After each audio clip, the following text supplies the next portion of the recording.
नमस्कार मित्रांनो, स्वागत आहे तुमचं मराठी कार न्यूज आपल्या मराठमोळा यूट्यूब चॅनलमध्ये। माझं नाव विशाल विदाटे। आज आपण एक स्पेशल गाडी पाहणार आहोत। आता ही गाडी स्पेशल काय माहिती का, कारण की ही इलेक्ट्रिक स्कूटर आहे। आता नॉर्मल तुम्ही ईव्ही स्कूटर जर पाहिलं ना तर रेग्युलर जसं डिझाइन असतं स्कूटर प्रमाणे ते डिझाइन पाहिलेलं असेल, बट ह्या गाडीमध्ये तुम्ही जर विचार केला तर डिझाइन चेंज आहे। व्हील्स तुम्हाला या गाडीमध्ये मोठे मिळून जातात। गाडी जर पाहिली तर बिगॉस कंपनीची RUV 350 आहे।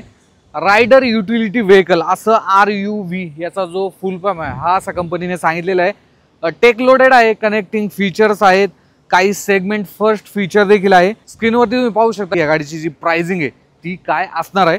तर चला आपण व्हिडिओला सुरुवात करूया। तर मित्रांनो, आपण कीज पासून सुरुवात करूया। कीज जर पाहिली तर अशी फ्लिप की याच्यामध्ये येऊन जाते आणि अशा थ्रू तुम्ही जे ते कीज ओपन करू शकता। बाकी गाडीसोबत अजून 2 कीज सुद्धा येऊन जातात। आता ह्या गाडीचं जर डिझाइन पाहिलं ना तुम्ही तर डिझाइन थोडंसं वेगळं आहे, कारण की गाडीचे जे व्हील्स पाहिले ना तुम्ही तर हे 16 इंचचे जे व्हील्स आहेत ते गाडीमध्ये आता देण्यात आलेले आहेत। त्यामुळे नवीन प्लॅटफॉर्म आहे, नवीन चॅसिस आहे आणि ह्या व्हीलमुळे ना जी ओव्हरऑल रोडवरती पकड ही सुद्धा नक्कीच चांगली राहते। आता ज्यावेळेस आपण ही गाडी चालवणार आहोत त्यावेळेस मी तुम्हाला नक्कीच सांगेल। बाकी फ्रंटने जर पाहिलं तर पूर्णपणे LEDमध्ये तुम्हाला जे हेडलॅम्प आहेत ते इथे पाहायला भेटतात। त्यानंतर टर्न इंडिकेटर जर पाहिले आपण एकदा ऑन करून घेऊया। सो अशा प्रकारे हे जे टर्न इंडिकेटर आहे ते LEDमध्ये मिळून जातात। आता हा जो आवाज आहे ना हा येतोय तर हा देखील तुम्ही बंद करू शकता स्क्रीनवरनं, त्याचं देखील मी तुम्हाला व्हिडिओच्या पुढे सांगतो।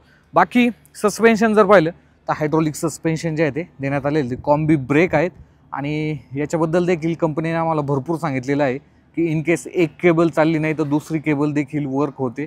सो कॉम्बी ब्रेक असल्यामुळं एक जरी ब्रेक तुम्ही अप्लाय केला तरी देखील हे जे ब्रेकिंग सिस्टम आहे हे काम करतं। बाकी अलॉय जर पाहिले 16 इंचचे आहेत।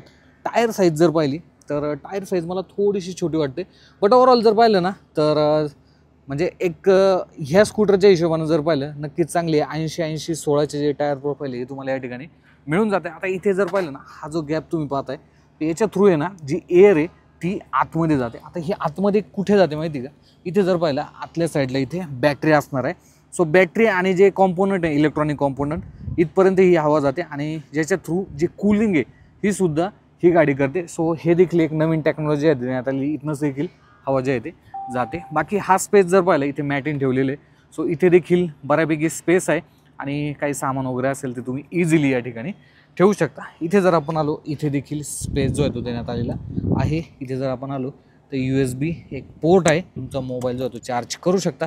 इथे जर आपण आलो तर तुम्ही इग्निशन ऑन ऑफ आणि गाडी लॉक करू शकता। इथे जर आपण आलो तर असं काय जे डिझाईन इथे देण्यात आलेलं आहे। सीट जर पाहिलं ना सीट क्वालिटी नक्कीच चांगली आहे बरं का, वाईड आहे, कुठलाही विषय नाही। बाकी खालच्या साईडला जर आपण आलो तिथे एक प्रोटेक्टर गार्ड देण्यात आलेलं आहे। मागच्या साईडला असा काय जो लुक आहे हा तुम्हाला या गाडीचा पाहायला भेटतो। आता ही मोटर जर पाहिली ना हे देखील नवीन हब मोटर तुम्हाला याच्यामध्ये मिळून जाते। आता याच्यामध्ये जर पाहिलं ना तर ही जी मोटर आहे ही पूर्णपणे व्हीलला अटॅच आहे, त्यामुळे जो टॉर्क आहे ना हा तुम्हाला 165 mm जो टॉर्क आहे हा या ठिकाणी ऑफर करण्यात आलेला आहे। फिट अँड फिनिश लेवल जर पाहिले ना तर ते अजून बेटर होऊ शकतात असं मला वाटतं, कारण की इथे जर पाहिलं ना इथे देखील फिट अँड फिनिश लेवल थोडेसे वीक वाटू शकतात तुम्हाला, बट आम्ही जशी गाडी चालवलेली आहे ना तसं पॅनल गॅप्स वगैरे तुम्हाला जास्त काही गाडीमध्ये मिळणार नाही आहेत। आणि एक चांगली गोष्ट म्हणजे हे जे तुम्ही पूर्ण पॅनल पाहता हा सुद्धा मेटलमध्ये आहे। त्यानंतर इथे जर आपण आलो हा सुद्धा तुम्हाला मेटलमध्ये जो पॅनल आहे हा मिळणार आहे। सो बऱ्यापैकी मेटलचं जे मटेरियल आहे हे गाडीमध्ये देण्यात आलेलं आहे। गाडीमध्ये बॅटरी जर पाहिली तर ती 3 किलोवॅटची बॅटरी जी आहे ती देण्यात आलेली आहे आणि जी रेंज आहे ती 135 किलोमीटरची ऑफर करण्यात आली। ARAI certified. आता ज्यावेळेस मी इंट्रोडक्शन दिलं त्यावेळेस 150 किलोमीटर बोललो होतो, बट ॲक्च्युअलमध्ये 135 किलोमीटर ARAI रेंज आहे आणि ॲक्च्युअलमध्ये देखील कंपनीने आम्हाला सांगितलं की 120 किलोमीटरपर्यंत तुम्ही ही जी गाडी ही रन करू शकता एका फुल चार्जमध्ये। 500 वॅटचा जो चार्जर आहे रेग्युलर चार्जर ज्याच्या थ्रू तुम्ही गाडी जर पाहिली तर पूर्णपणे एक साधारणतः 6 ते 7 तासामध्ये चार्ज करू शकता। त्यानंतर एक 840 वॅटचा देखील चार्जर येतो ज्याच्यासाठी तुम्हाला एक्स्ट्रा जे पैसे ते द्यायचे आहेत त्याच्यासाठी एक 4 तासामध्ये ही गाडी फुल चार्ज होऊ शकते। आणि एक 1350 वॅटचा देखील चार्जर येतो फास्ट चार्जर, ज्याच्या थ्रू ही जी गाडी आहे ना ही तुम्ही 2.5 तासामध्ये फुल चार्ज करू शकता। सो असं काय जे चार्जरचं ओव्हरऑल ऑप्शन हे तुम्हाला देण्यात आले। 500 वॅटचा जो चार्जर हा तुम्हाला स्टँडर्ड या गाडीसोबत दिला जातो, बाकीच्या चार्जरसाठी तुम्हाला एक्स्ट्रा पैसे जे आहेत ते मोजावे लागणार आहेत। आणि बॅटरी जर पाहिली ना ही फिक्स बॅटरी असणार आहे, ह्या व्हेरियंटमध्ये 3 किलोवॅटमध्ये. आता ह्याच्या लोअर जे व्हेरियंट असणार आहे ना त्याच्यामध्ये जी बॅटरी आहे ही रिमूव्हेबल असणार आहे. ती साधारणतः एक 2.3 किलोवॅटचा जो बॅटरी पॅक आहे हा याच्यामध्ये ऑफर करण्यात आलेला आहे. बाकी मिरर जर पाहिले ना, ओव्हरऑल क्वालिटी जर पाहिली तर चांगली क्वालिटी जी आहे ती इथे तुम्हाला मिळून जाते. बाकी फुटरेस्ट जर पाहिले डेडिकेटेड इथे चॅसीमध्ये जे आहे ते बिल्ड करण्यात आलेले आहेत आणि जी क्वालिटी ही सुद्धा तुम्हाला ठीकठाक मिळून जाते. आता याच्यामध्ये जर पाहिलं ना एक स्पेस इथे देखील देण्यात आलेला आहे, तो पण मी तुम्हाला दाखवतो. सो इथे जर आपण आलो तर इथे तुम्ही तुमच्या गाडीचा जो चार्जर आहे हा ठेवू शकता. स्पेस पाहू शकता, स्पेस नक्कीच चांगलं आहे. बट अगेन जी क्वालिटी आहे ना प्लास्टिकची थोडीशी इम्प्रूव्ह व्हायला पाहिजे. सो जसा हा प्रोडक्ट मार्केटमध्ये येईल त्यानुसार पाहूया आपण की गाडीमध्ये काय काय इम्प्रूव्हमेंट जे आहे ते होत आहेत. त्यानंतर इथे खालच्या साईडला सीटच्या खाली आपण पाहूया किती जागा आहे. अरे वा, क्या बात आहे. कंपनीने डायरेक्ट हेल्मेटच ठेवलेलं आहे याच्यामध्ये. तर इथे जर पाहिलं तर जे हाफ साईज हेल्मेट आहे हे देखील तुम्ही ह्याच्यामध्ये बसू शकता. आणि इथे आतल्या साईडला जर पाहिलं तर बॅटरी असणार आहे. काही डॉक्युमेंट ठेवायचे असतील तर त्याच्यासाठी सुद्धा इथे जागा जी आहे ती देण्यात आलेली आहे. बाकी इथे जर पाहिलं तर इथनं जे आहे ते तुम्ही तुमचा जो चार्जर आहे तो कनेक्ट इथनं करू शकता. आणि त्याच्यासाठी डेडिकेटेड जर पाहिलं स्पेस देखील देण्यात आलेलं आहे.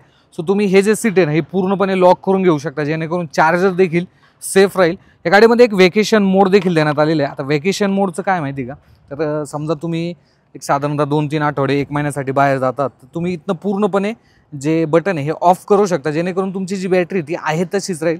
बट अगेन तुम्ही जर पाहिलं तर इथे जी क्वालिटी ही देखील थोडीशी कॉम्प्रोमाइज तुम्हाला इथे करावी लागणार आहे. तर इथे मागच्या साईडला जर पाहिलं तर पकडण्यासाठी जे मेटॅलिक गार्ड हे सुद्धा देण्यात आलेलं आहे. आता कंट्रोल जर पाहिले तर इथे हाय बीम लो बीमचे कंट्रोल आहे, इंडिकेटर हॉर्न असं काय आहे. इथे जर पाहिलं आता हे जे कंट्रोल आहे हे स्क्रीनचे कंट्रोल देण्यात आले. 5 इंचची स्क्रीन आहे ते देखील मी तुम्हाला दाखवतो. इथे जर पाहिलं रिव्हर्स मोडचं बटन आहे.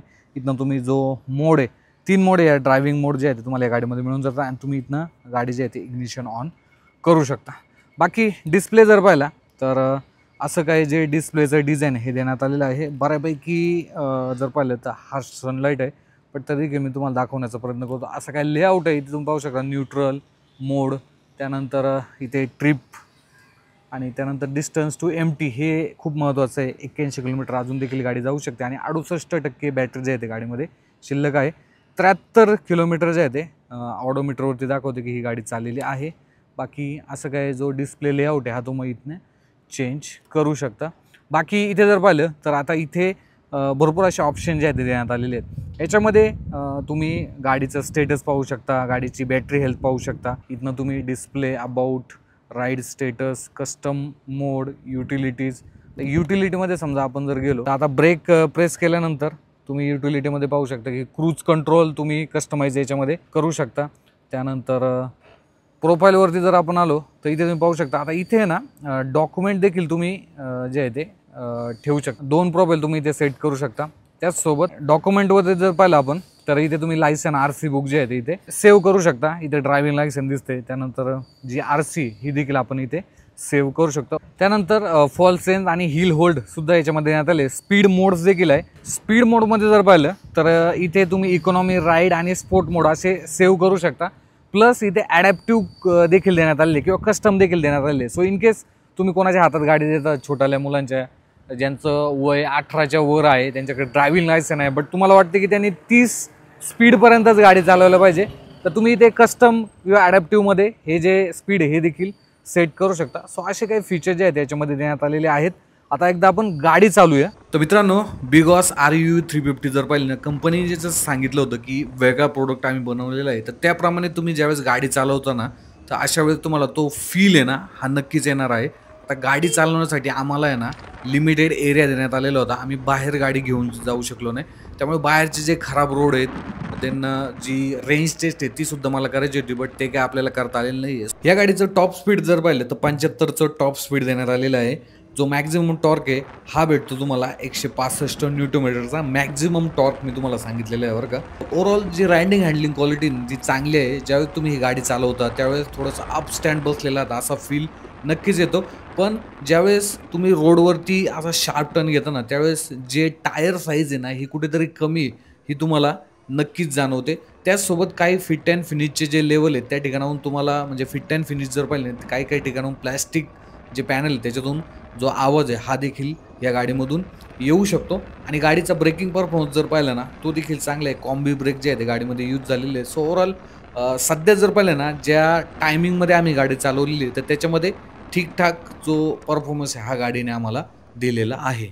तर मित्रांनो, आता तुम्ही ही बिगॉसची जी RUV350चा जो रिव्ह्यू हा नक्कीच पाहिलेला आहे. नाव देखील बऱ्यापैकी मोठं आहे. गाडीमध्ये जर पाहिलं ना तर ओव्हरऑल स्टेबिलिटी जर पाहिली रोडवरती ही मला चांगली या गाडीची वाटलेली आहे. फिट अँड फिनिश लेवल गाडीचे इम्प्रूव्ह व्हायला पाहिजे. ओव्हरऑल जे प्लास्टिक वगैरे यूज झालेले आहे त्याच्याबद्दल देखील थोडंसं इम्प्रूव्हमेंट नक्कीच गरजेचं आहे. बाकी टेक लोडेड आहे, फीचर्स नक्कीच चांगले आहेत. इन हाऊस त्यांनी बऱ्यापैकी गाडीमध्ये जर पाहिलं ना चेंजेस केलेले आहेत. इन हाऊस ही गाडी बनवलेली आहे. ओव्हरऑल कूलिंग सिस्टीम जर पाहिली जी बॅटरीपर्यंत येते पुढची हवा तीसुद्धा एक नक्कीच चांगली आहे. त्यामुळे आय विश जर ह्या गाडीची प्राइजिंग एक अराऊंड 1,00,000च्या आसपास जर यांनी ठेवली तर नक्कीच एक चांगला जो प्रोडक्ट आहे हा भारतीय मार्केटसाठी असू शकतं. EV सेगमेंटमध्ये फास्ट चार्जिंगचा देखील याच्यामध्ये तुम्हाला ऑप्शन मिळून जातो.